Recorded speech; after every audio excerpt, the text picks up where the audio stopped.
વાત કરીએ દિનવિશેષની. ઘણી વખત આપણે જાણીએ છીએ જીવનમાં કે સફળતા નિષ્ફળતા, કામ કરવામાં, આગળ વધવામાં જે મજબૂતાઈથી કામ કરીએ છતાંય પુરુષાર્થ સફળતા ન આપે ત્યારે કુંડળી મુજબ કયા ગ્રહો દ્વારા મને સફળતા પ્રાપ્ત થાય એ જોઈ શકાય છે. બીજું, કુંડળી મુજબ કઈ સફળતા અને ક્યારે મળે. તો એક વસ્તુ તો આ થઈ.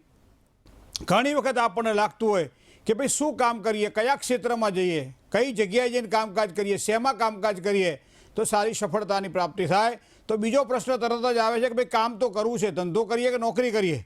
નોકરી કરીએ તો અભ્યાસના પ્રમાણમાં શું અમને અભ્યાસને જે અમારી છે એ પ્રમાણે અમને તકો મળશે, અથવા તો અલગ જગ્યાએ કામકાજ કરવાનું અમારા ભાગ્યમાં આવશે. તો આવા બધા પ્રશ્નો પૂછવા કોને? હવે આપણે તો ભણી લીધું છે, બરાબર છે. ઘણી વખત એવું લાગે છે કે જે ભણ્યા છીએ એ પ્રમાણે આપણને નોકરી નથી મળતી, અથવા એ પ્રમાણે ધંધામાં આપણે આગળ નથી વધતા, અને બીજા બધા ધંધાની અંદર આપણે આગળ વધતા હોઈએ છીએ. તો કયા ક્ષેત્રમાં જવાથી લાભ મળે? બીજું, ઘણી વખત આપણે જોઈએ છીએ કે કરિયરની અંદર સફળતા કેવી રીતે પ્રાપ્ત થાય, કોણ સફળતા આપશે, કયા ગ્રહો મજબૂત છે, કયા ગ્રહો મારા નબળા છે જેના કારણે મને નિષ્ફળતા મળશે.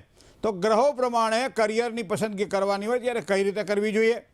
સ્વતઃ રુચિ ઉત્પન્ન થવાનું કારણ શું? કોઈ પણ જ્યારે કામ કરતા હોઈએ ત્યારે ઘણી વખત આપણને અમુક જગ્યાએ તમે જોજો રુચિ ઉત્પન્ન થાય. સંગીત આપણને આવડતું નથી પણ સારું સંગીત સાંભળીએ એટલે રુચિ ઉત્પન્ન થાય છે. રસોઈ બનાવતા આપણને કદાચ આવડે ના આવડે પણ કોઈ સારું વ્યંજન જ્યારે આમ સુગંધિત આપણને જે કહેવાય ને કે તરબતર કરી દે મનને, અને એવા સમયે આપણને થાય કે ભાઈ આપણે રુચિ ઉત્પન્ન થઈ છે એટલે ભોજન આપણા માટે મીઠું લાગે છે. તો આ પ્રમાણે ધંધાની અંદર પણ, રોજગારની અંદર પણ રુચિ ઉત્પન્ન કરે એવા કયા ગ્રહો છે, તો રુચિ ઉત્પન્ન ક્યારે થાય મિત્રો? તો આવી નાની નાની વાતો જે છે એ જીવનની અંદર આમ તો ખૂબ મહત્ત્વની વાત છે, પણ આપણે ગ્રહોની દ્રષ્ટિએ વિચાર કરીએ. કારણ શું છે કે આપણે સામાન્ય એમ કે પૈસો બધેથી પ્રાપ્ત થાય છે, આપણે એવું વિચારતા હોય પૈસો બધેથી આપણને મળે છે, લક્ષ્મી દરેક જગ્યાએથી પ્રાપ્ત થાય છે, પણ એના માટેના પગથિયા છે, પગથિયા તો જોવા પડે ને. એ પહેલા ધોરણમાંથી 5મા ધોરણમાં છોકરો આવે, 5મા ધોરણમાંથી 11મા ધોરણમાં, 10મા ધોરણમાં બોર્ડની પરીક્ષા આપે, 11 ને 12 આપે, પછી ઉત્તરમાં જેને કહેવાય ઉચ્ચતર અભ્યાસક્રમમાં 12મા ધોરણની પરીક્ષા આપે, અને ત્યારબાદ ડિગ્રી કે ડિપ્લોમા, એમાં કયા ક્ષેત્રમાં એ આગળ વધે અને એના કારણે એને બુદ્ધિની કુશાગ્રતા અને કુશળતા કઈ રીતે આગળ છે આ બધું જોવાનું હોય ને. એ જ રીતે અહીંયા ધંધા રોજગારની અંદર પણ જ્યારે પૈસા એટલે સંપત્તિ, સંપત્તિ એટલે સાચું સુખ જેને કહી શકાય, સંપત્તિ દ્વારા પ્રાપ્ત કરવાનું હોય ત્યારે સામાન્ય રીતે આપણા સુભાષિતકાર શું કહે છે કે હંમેશા તમારી પાસે આવડત હોવી જોઈએ. ઘણી વખત આપણને એમ કહે કે આ સ્વરુચિ, પોતાની રુચિ પ્રમાણે કામ કરવાની અમુક લોકોને એક સારી આદત હોય છે અને એ આદત દ્વારા આગળ વધતા હોય છે, બરાબર. તો એ ક્યાંથી આવે છે? તો કે વિદ્યા દ્વારા આવે છે. તો પહેલાં તો વિદ્યા જીવનમાં જરૂરી છે. વિદ્યા એટલે હું તમને ટેક્સ્ટ બુકની વાત નથી કરતો, પહેલું ધોરણ ને 5મું ધોરણ ને એમાં વાત નથી કરવી. વિદ્યા મતલબ કે સા વિદ્યા યા વિમુક્તએ, જે વિદ્યા મને મુક્તિ આપે, જે વિદ્યા મને સાચું જ્ઞાન આપે, જે વિદ્યા મને સાચી સમજણ આપે. તો વિદ્યા દ્વારા શું પ્રાપ્ત થશે? તો કે વિદ્યા દદાતિ વિનયમ. સુભાષિતકાર એમ કહે છે કે વિદ્યા ક્યારે શોભે છે? તો વિદ્યા વિનયેન શોભતે. વિનયથી વિદ્યા શોભાયમાન છે. તો એવો સમયે એવી વિદ્યાની પ્રાપ્તિ થવી જોઈએ જે મને મારા જીવનમાં વિનય આપે. ઘણી સારી વિદ્યા હોય છતાં જો વિનય ના હોય તો વિદ્યાનું કોઈ કામ નથી. કારણ કે આમ વિદ્યા ત્યારે જ સારી લાગે છે જ્યારે વિનયના વસ્ત્રો એને પહેર્યા હોય. તો આવા સમયે વિદ્યા દદાતિ વિનયમ, તો વિદ્યા વિનયથી શોભે છે, અને વિનય દદાતિ પાત્રતા, પછી તમારી પાત્રતા નિર્માણ થાય છે. બાપાની પેઢી ઉપર બેસી જવાથી વેપારી નથી થવાતું. કોઈ પણ આપણા ઘરની અંદર કોઈ પણ વ્યક્તિ સ્નેહી સ્વજન હોય એની ભલામણથી નોકરી મળે એનાથી સારા એવો ઓફિસર નથી બની શકાતું. પોતાની આવડત જોઈએ છે, પોતાની બુદ્ધિ જોઈએ છે, પોતાની કુશળતા જોઈએ, પોતાની કાર્યની એક શક્તિ જોઈએ છે. તો એ વિદ્યા દ્વારા પ્રાપ્ત થાય છે, પણ એ વિદ્યા વિનયથી શોભે છે, અને વિનય તમારી પાત્રતા નક્કી કરે છે કે તમે કયા પાત્રમાં છો, તમે કઈ રીતે તમે પાત્રની સફળતા પ્રાપ્ત થાય છે. તો એનો મતલબ તમે એને યોગ્ય બનો. ઘણી વખત અયોગ્ય વ્યક્તિના હાથમાં કોઈ સુકાન સોંપી દઈએ આપણે તો એ ઘણી વખત ડૂબાડતી હોય છે.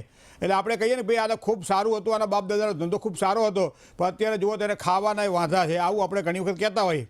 ઘણી વખત એમ કહેતા કે ભાઈ પહેલાં અત્યારે હું લક્ષાધિપતિ છું, કે વાહ ભાઈ વાહ શું લક્ષાધિપતિ છું? તો પહેલાં શું હતો કે પહેલાં કરોડપતિ હતો.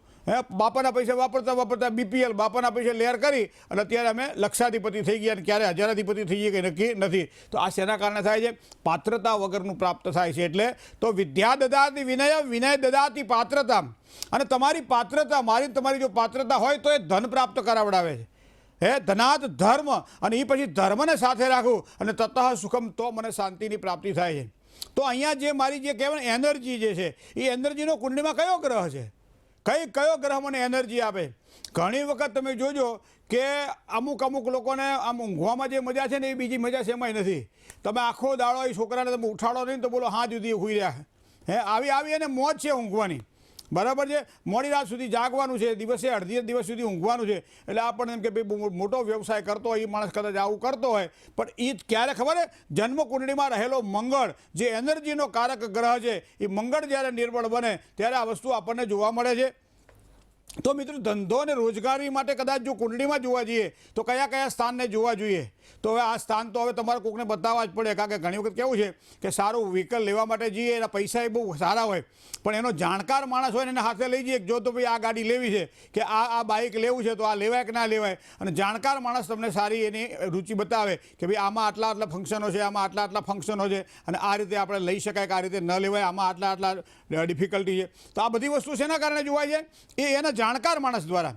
તો જ્યોતિષ દ્વારા જે જાણકાર વ્યક્તિ છે એને તમે જુઓ કે તમારી કુંડળીની અંદર ભાગ્યસ્થાનનો ગ્રહ મજબૂત છે, ભાગ્યસ્થાનમાં રાશિ જે છે રાશિનો સ્વામી મજબૂત છે, ભાગ્યસ્થાનમાં જે ગ્રહ પડ્યો છે એ ગ્રહ મજબૂત છે, મતલબ કે તમે તમારા ક્ષેત્રની અંદર આગળ વધી શકશો. હવે બીજી વાત તમને કહું કે એ ખાલી એટલું જ મહત્વનું નથી, એના દ્વારા કર્મ એટલે આજીવિકા, પૈસો ક્યાંથી પ્રાપ્ત થશે, કોના દ્વારા પ્રાપ્ત થશે? ક્યારેક મામા અને મોસાળ દ્વારા, ક્યારેક કાકા અને કુટુંબ દ્વારા, કાં તો પોતાના દ્વારા, કાં તો પોતાના પિતાજી દ્વારા, કાં તો પત્ની દ્વારા, પત્નીના આગમન પછી અથવા તો બંને જણા સાથે કામ કરતા હોય તો પણ પૈસો મળતો હોય છે, કાં તો પતિ દ્વારા. તો આ બધી વસ્તુઓને ધ્યાનમાં રાખવામાં આવે મિત્રો. તો ખાસ કરી ધંધા રોજગારમાં કમાણીનું સ્થાન એ 10મું સ્થાન છે. 10મું સ્થાન જોવાથી સારો લાભ થાય. એમાં સત્તા હોય, લોક વ્યવહાર હોય, એનો કારકત્વ જે છે સૂર્ય, બુધ, ગુરુ અને શનિનું જોવા મળે છે. તો આ ગ્રહોની જો વિશ્લેષણ જો કરીએ આપણે તો આપણું બાળક ધંધો કરશે કે આપણું બાળક નોકરી કરશે એ આપણને ખબર પડી જાય. 1, 4, 7 અને 10 આ 4 સ્થાન કેન્દ્રના છે. 5મું અને 9મું સ્થાન એ ત્રિકોણનું સ્થાન છે. તો 1, 4, 7, 10 બરાબર 5 અને 9ના સ્વામી એ જ સ્થાનમાં જો પડ્યા હોય અથવા અરસ્પર પડ્યા હોય, યુતિ પ્રીતિમાં હોય, ત્યારે આ વ્યક્તિ વ્યવસાય કરતો હોય છે. પણ આ જ ગ્રહો જ્યારે 6ઠ્ઠા, 8મા કે 12મા સ્થાનમાં જ્યારે ખાડામાં પડ્યા હોય ત્યારે આ વ્યક્તિ મોટા ભાગે ગમે એટલું સારી પાસે સંપત્તિ હોવા છતાં નોકરી કરતો હોય છે.